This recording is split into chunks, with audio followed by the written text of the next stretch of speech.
Hola, es Fernanda. I wanted to quickly talk about the theme of willingness and the theme of if something is worth it for you. There's two books that this came up in. One is The Subtle Art of Not Giving a Fuck. In that, he talks about how he dreamed of being a rock star and it excited him getting to go on tour and stuff. I'm pretty sure that's what it was. But then after he realized like what actually went into that and it wasn't worth it for him, even if it was one of his dreams.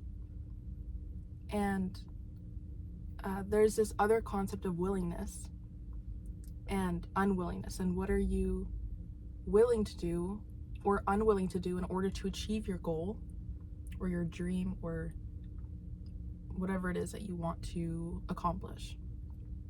And that is in Wishes Fulfilled by Dr. Dyer. And he gives a bunch of examples of like, yeah, basically what are you unwilling to do in order to reach that. And then willingness then means that you're not allowing anything to interfere with you and the thing that you envision.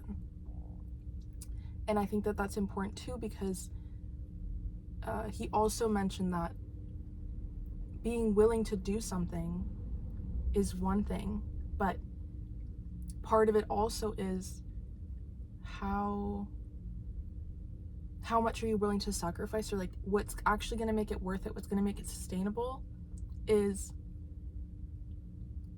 whether you actually want to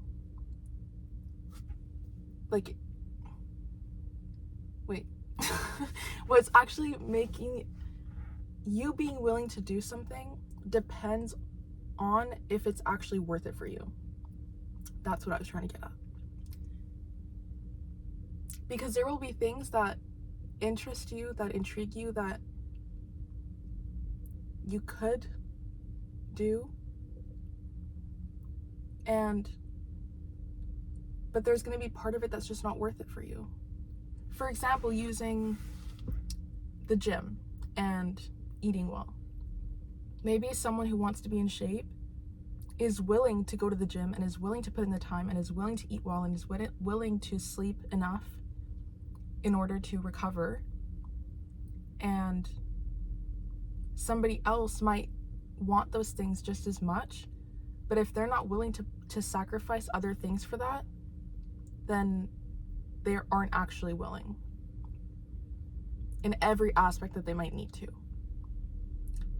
And it's one thing to make a decision that you want something, because when you've decided on something, it's really hard to change your mind about it. But when you combine deciding something and questioning what are you unwilling to do in order to get to that, then you can find what blocks are going to be there. And as they come up, you can deal with them.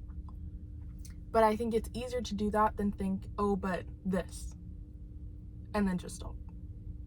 Because then you don't actually want that much. And I just thought it was interesting. So I wanted to share that.